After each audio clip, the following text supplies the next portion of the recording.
Pernah gak sih seorang suster itu tertarik dengan lawan jenis gitu? Pasti ada sesuatu yang indah di pribadinya. Ade, apakah kamu serius untuk menanggapi panggilanmu? Kalau serius, kami akan menjemput. Lalu saya sendiri jadi bingung. Wah, aku baru mau nanya perasaan suster itu gimana kan menerima surat itu? Kan kayak surat panggilan. Terus Suster Clemens, sebelum menjawab Suster Clemens, aku mau nanya, Suster Clemens pernah pacaran nggak? Waduh, pernah juga ternyata teman-teman.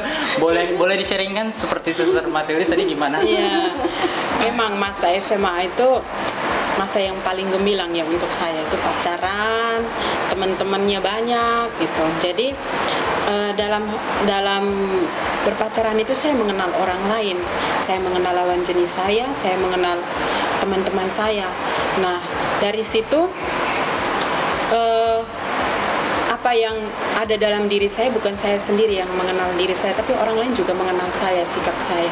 Nah, ketika di dalam biara, apakah suster pernah tertarik dengan lawan jenis? Namanya manusia normal ya. Kalau sampai sekarang itu tidak tertarik, bagaimana saya bisa melayani orang lain tanpa cinta gitu? Tanpa cinta.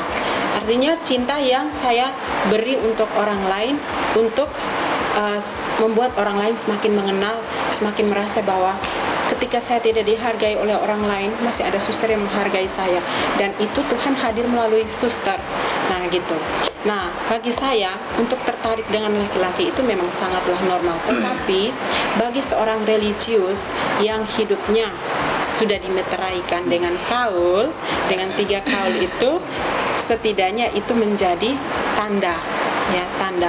Boleh saya tertarik dengan orang lain, boleh saya mengagumi orang lain, tetapi ingat, saya punya 3 kaul yang saya sudah ikrarkan di hadapan Tuhan gitu. Saya sudah ikrarkan di hadapan Tuhan, bukan hadapan Tuhan, tetapi semua umat mengetahui itu, bahwa Suster Clement itu dia adalah mempelai Kristus. Waduh, gitu. mempelai Kristus. Kalau di kondangan biasanya mempelai pria dan mempelai wanita. Kalau suster mempelai Kristus. Gitu. Jadi begitu. Oh, lucu suster. Aku suka banget jawaban suster. Jadi teman-teman normal ya, suster itu tadi aku suka banget sama kutipannya Suster Clemens. Kalau kita tidak tertarik dengan lawan jenis, gimana kita bisa menyebarkan cinta kepada orang lain? Itu bagus banget, keren banget, aku suka banget. Jadi normal seorang suster itu suka. Suster suka sama aku gak? Loh, jangan. Lanjut suster. Dari pengalaman-pengalaman suster yang sudah ada yang 6 tahun, ada yang 22 tahun, apa sih pengalaman yang paling berkesan buat suster itu yang melekat banget di hati, yang tidak bisa dilupakan gitu, pengalaman sebagai seorang suster gitu? Mungkin banyak sekali suster ya, tapi ada gak yang paling berkesan gitu loh? Masih mikir-mikir karena semuanya berkesan, nggak mungkin suster itu nggak mungkin ada yang berkesan, semua berkesan. Gimana suster? Ya banyak hal dalam kehidupan biara itu sangat membawakan sukacita untuk saya ya. Untuk saya mengalami banyak sukacita ketika saya mengalami hidup bersama dengan orang lain. Kalau dengan orang tua saya mungkin saya bisa mengalami sukacita itu ya cuman dengan orang tua saya, tetapi ketika saya digabungkan dengan orang lain dari berbagai macam daerah yang berbeda-beda, watak yang berbeda, budaya yang berbeda, sukacita itu semakin penuh. Artinya di sana ketika saya kurang di bagian nyanyi nih, atau saya kurang di bagian memasak, ada suster lain tuh yang bisa masak, yang bisa membantu saya, dan saya bisa belajar dari orang lain. Wah, ini sukacita. Nah, yang saya merasakan bahwa sukacita sebagai Fransiskan itu yang luar biasa itu dalam biara itu adalah saat dimana kita ada rekreasi. Kita ada rekreasi, kita ada bersharing bersama. Nah, di situ kita sukacitanya itu tuh nampak sekali. Rekreasi itu kita bisa menari bersama, bisa bernyanyi bersama, bisa bersharing bersama. Itu semakin lengkap sukacita kita dalam kehidupan membiara. Gitu. Aduh, ternyata seru banget jadi susternya. Sayang aku nggak bisa. Kalau Suster Matildis gimana? Ada gak pengalaman yang kira-kira nggak bisa dilupain gitu loh suster? Tadi sudah disampaikan suster. Clement ada sukacita, ada kegembiraan, tapi ada juga duka cita. Tidak semua sukacita ya. bagi saya pengalaman yang sangat mengesankan juga ketika suster-susterku itu sakit. Bagaimana kami mendampingi para suster untuk meneguhkan, menguatkan, untuk memberikan kekuatan penghiburan. Itu bagi saya ada sesuatu bagaimana kami menjaga suster-suster ya. Di situ saya merasa ini pemberian diri. Ya. Pemberian diri dan juga mau berkorban. Satu lagi yang bagi saya terkesan adalah bagaimana kami mengampuni, saling mengampuni. Itu berat, suster. Ya, itu mengampuni itu berat sekali, suster. Kita kan manusia, pasti ada kelemahannya ya. Tapi bagaimana saya bisa mengampuni? Itu butuh suatu pergulatan. Tentu lagi bagaimana relasi saya dengan Tuhan. Bagaimana saya bisa mengampuni diri saya sendiri. Dan akhirnya saya bisa mengampuni dia. Di situ bagi saya pengalaman. Mungkin kalau saya di luar cuekin, udahlah, ngapain loh gitu ya. Tapi saya hidup bersama, saya tidak bisa seperti itu. Karena saya harus bersama terus. Artinya di dalam itu kami harus ada komunikasi, kerjasama. Bagaimana kalau tidak ada saling mengampuni, sehingga tidak bisa nanti untuk bekerja sama, untuk saling membantu. Nah, di situ bagi saya di dalam kehidupan menjadi seorang suster itu harus seimbang. Oke. Nah, itu tadi suster, kalau itu pengalaman yang mengesankan. Nah, aku boleh tahu nggak kira-kira pengalaman yang nggak enaknya apa sih jadi suster? Pernah nggak? Kayaknya aku rasa mungkin pernah ya. Pernah nggak apa gitu? Mungkin ada kejadian yang nggak enak, kejadian apa gitu selama menjadi seorang suster? Pengalaman apa ya? Semuanya sih normal ya, kalau ada yang tidak dienakan atau apa. Tapi bagi saya ya, pengalaman itu yang baik maupun yang tidak baik. Yang misalnya pengalaman jatuh bangunnya ya, kami pasti ada, suster, ya? Pasti ada. Itu bagaimana dari pribadi saya sendiri. Dari awal saya motivasinya untuk mengikuti Kristus itu seperti apa. Kita tahu kalau mengikuti Kristus saja itu nggak enak ya, bisa kita bilang bahasanya nggak enak ya. Kristus sampai disalib. Iya. Korban. Belum proses menuju ke salibnya, suster, kita semua tahu ya, pernah nonton filmnya. Pernah. Jatuhnya 3 kali. Kita jatuh sekali aja sudah mengeluh, sudah malas untuk berjuang lagi, suster ya. Nah, ini perlu lagi bagi saya itu suatu komitmen. Bagaimana motivasi saya awal mengikuti Kristus itu dari hari ke hari. Di situ saya melihat memang bagaimana relasi saya, kedekatan saya dengan Tuhan. Sehingga setiap saat itu untuk menjernihkan pikiran saya, menjernihkan motivasi saya, dan juga bagaimana saya relasi itu penting sekali, relasi kedekatan saya dengan Tuhan. Karena kalau tanpa itu, relasi dengan yang lain juga pasti renggang. Betul. Kalau relasi saya dekat dengan Tuhan, nah di situ, karena kami benar-benar FMM, saya sangat bersyukur ya, kami mempunyai semangat kami itu semangat mau berkorban, semangat misionaris. Itu yang menarik bagi saya juga. FMM itu menjadi misionaris.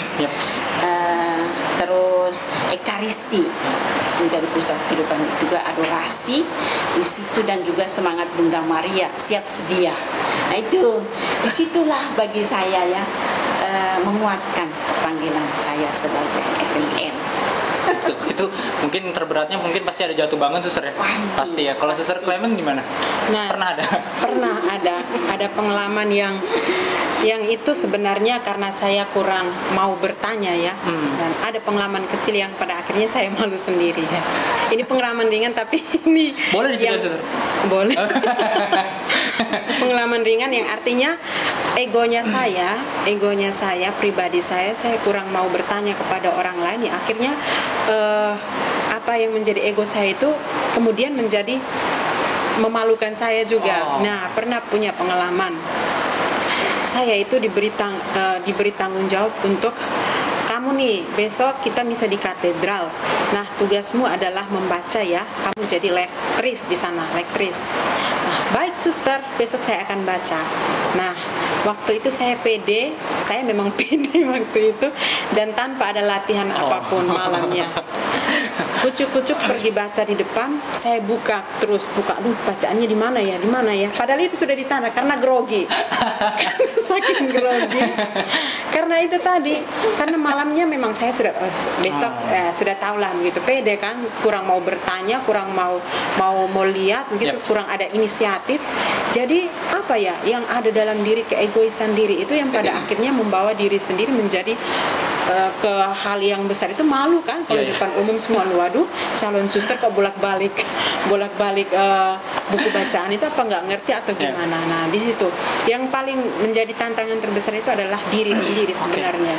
Harus bisa terbuka, bagaimana saya bisa terbuka orang lain. Kalau tidak ada hal yang saya mengerti, saya bisa bertanya kepada orang lain, suster ini saya tidak mengerti, ini bagaimana suster, tolong ajarin saya gitu. Suster saya salah, saya minta maaf gitu. Aku ngerasain suster malunya itu gimana ya. Buka-buka buku bacaan, salah-salah ternyata yang dibuka buku daftar belanjaan. Gini aja suster. Ini aku ada lagi titipan pertanyaan suster dari orang awam. Aku sering melihat suster itu kalau jalan-jalan keluar itu selalu dengan outfit yang sama. Kalau orang gaul sekarang bilang tuh outfit of the day. Jadi setiap hari tuh suster pakainya baju itu terus. Gimana itu? Ini pandangan aku suster ya, dan teman-teman ya. Itu gimana sih suster? Apakah ada peraturannya yang emang harus kalau kita keluar biara pun harus pakai pakaian yang seperti ini, atau memang ada kelonggaran? Itu gimana suster? Nah. Siapa yang menjawab ya? Kalau untuk kami FMM, suster-suster FMM itu memang kami bukan hanya ada patokan satu warna baju saja, tetapi kami itu ada jubah, ada rok and blouse putih, abu atau abu-abu. Jadi kami itu tidak terpaku untuk saya mau pergi belanja nih saya harus pakai jubah, enggak ya. Tapi kita itu fleksibel, dimana kita mau pergi belanja, kita mau pakai rok and blouse silakan, atau kita mau pakai baju kaos yang senyamannya kita silakan, tidak terikat pada aturan yang saya mau pergi belanja saya harus pakai jubah lengkap putih semua. Nah, tidak seperti itu. Kita fleksibel karena kita juga seragam kita juga tidak terpaku satu, kita punya dua warna, jadi kita bisa memilih lah. Kalau saya mau ke sini saya pakai baju ini. Tetapi ada saat tertentu di mana situasi formal seperti misa atau kaul kekal atau pesta yubileum seperti itu, kita diwajibkan untuk pakai resmi. Gimana suster Matil? Ada penambahan atau gimana? Apa udah cukup dari suster? Ada penambahan. Oh, sedikit ada ya.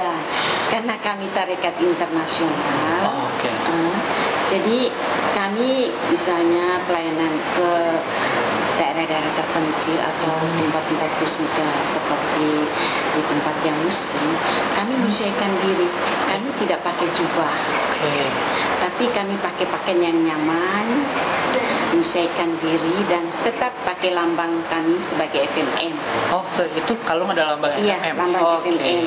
Di negara-negara lain ada juga yang sudah tidak pakai jubah, mereka pakai rok blouse yang biasa, tapi yang menandakan kami dia FMM adalah ini, simbol kami.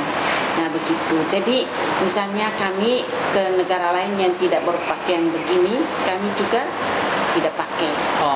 Seperti di India mereka pakai sari. Suster-suster di India. Sari itu apa suster? Di India kan pakai sari itu yang baju khas. Mereka punya baju itu khas ya. Ada kain yang dililit-lilit kalau lihat di TV. Iya, mungkin aku pernah lihat ya. Terus kalau misalnya di Afrika juga mereka punya seragam batik-batik gitu ya. Jadi seperti itu. Kalau kami di Indonesia ya memang masih seperti ini, lengkap. Sorry, suster, aku potong.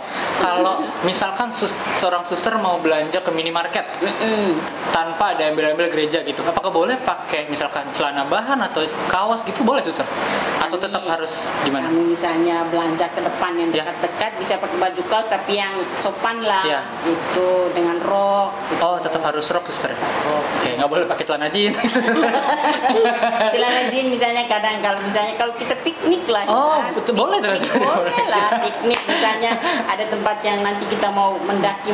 Iya kan agak susah mungkin ya kalau pakai rok. Karena stigma di mataku dan mungkin mata umat itu suster itu kayaknya bajunya itu terus. Ini ada solusinya atau gimana ini? Kan adalah 2 pasang 3 pasang kan dicuci terus trika pakai lagi nanti.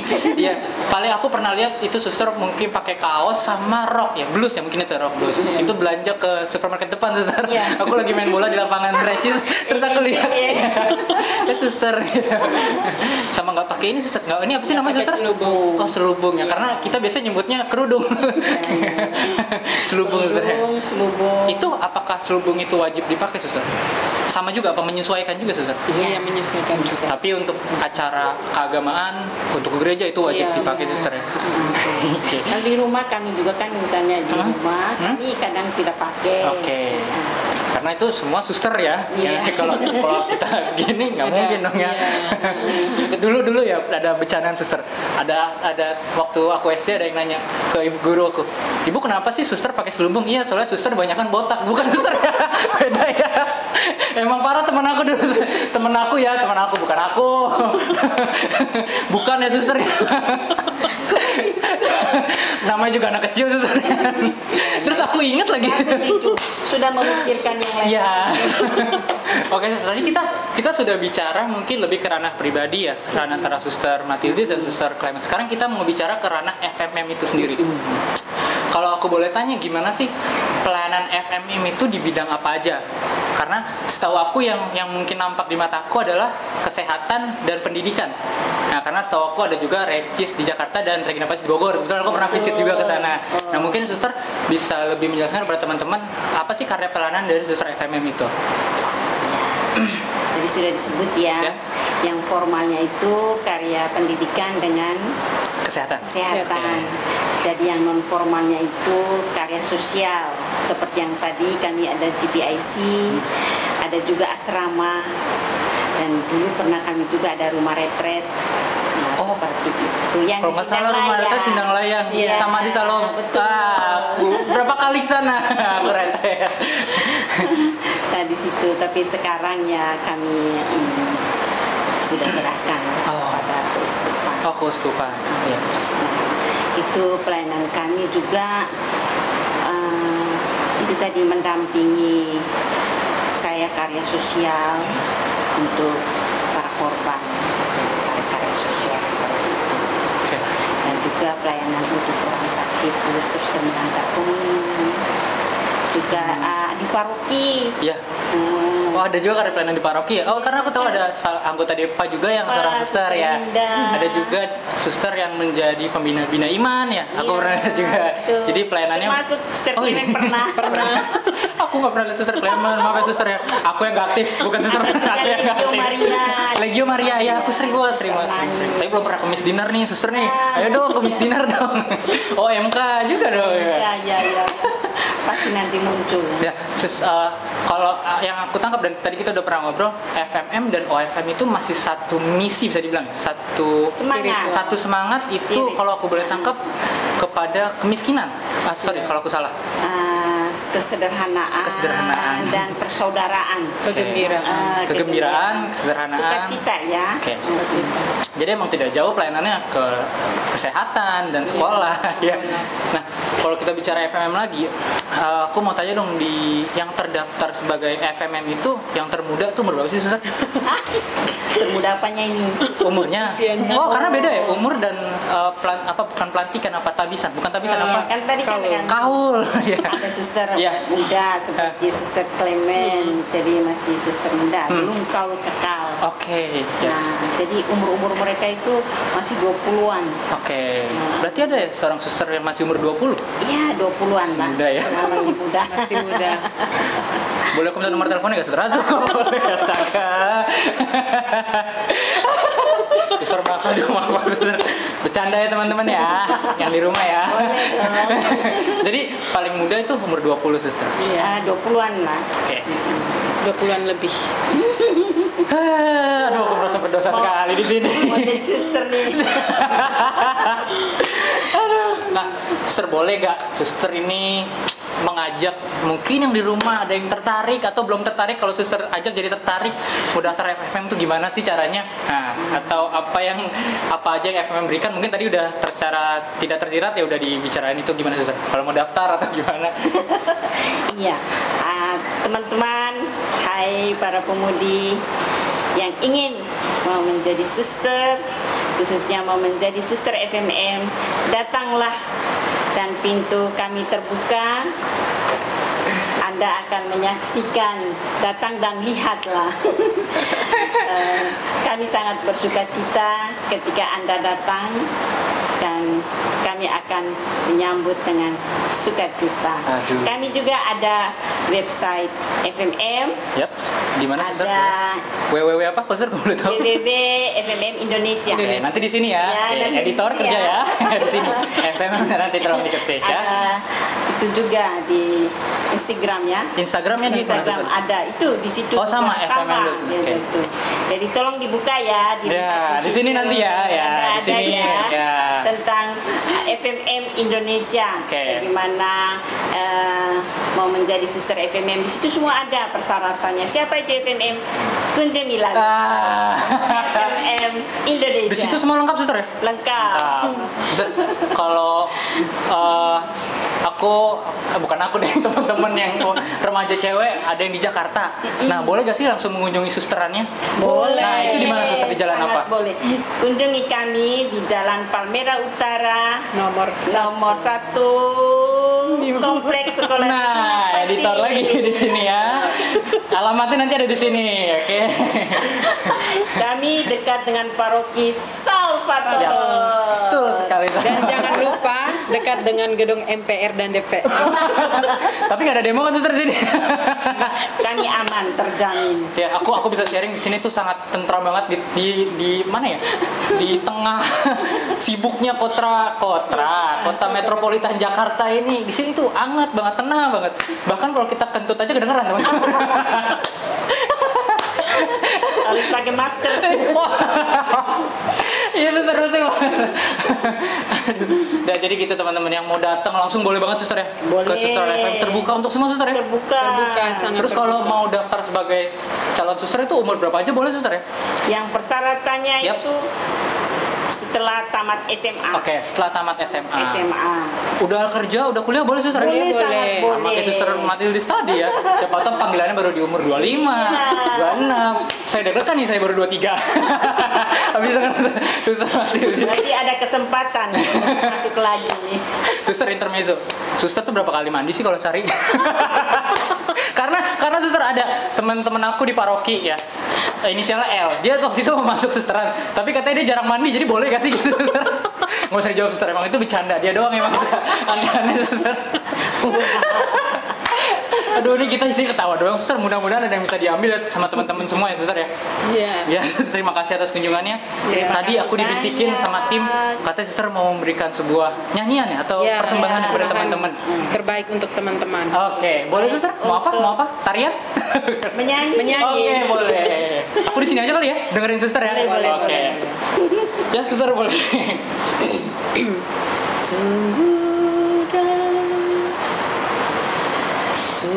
Sungguh damai dan tenang hidup di dalam tangan Tuhan.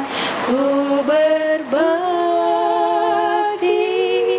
penuh girang dalam kasih Tuhan. Oh,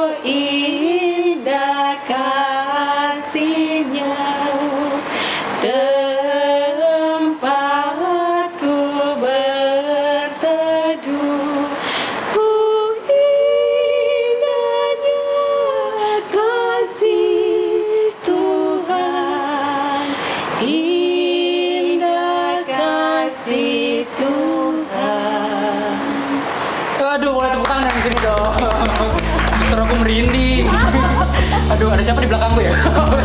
Suara suster bagus. Suster, kayak kita sudah ya. Terima kasih aku boleh berkunjung ke sini, suster. Terima kasih juga sudah dibukakan pintu untuk main ke sini, suster. Ya. Kami akan selalu Kami terbuka. sangat berterima kasih, khususnya dari Komsos Gereja Salvator. Wah, luar biasa. Lain kali kami main sini lagi boleh, suster? Ya? Yes. Boleh. Boleh banget, suster ya. Boleh banget. Dengan tangan terbuka kami akan menyambut Terima kedatangan. kasih. Hai. Semoga dengan melalui Komsos Salvator kami mendapatkan panggilan. Amin, amin, amin, amin. Banyak pemudi-pemudi Yang mau ke FM ya, suster ya. Nggak cuma FM, mungkin tertarik juga jadi seorang imam. Iya. Bruder, Amin. suster. Kita doain aja, suster ya. Iya. Terima kasih. Terima kasih untuk semuanya. Oke, Terima kasih. Ya, oke teman-teman, umat-umat yang udah nonton, itu dia Combro episode perdana kita bersama Suster Matildis dan Suster Clemens. Mudah-mudahan dari apa yang kita obrolkan ada yang bisa diambil ya, ada yang bisa diambil. Meskipun saya isinya bercanda terus, tapi kan susternya juga bercanda. Meskipun bercanda ada yang serius gitu.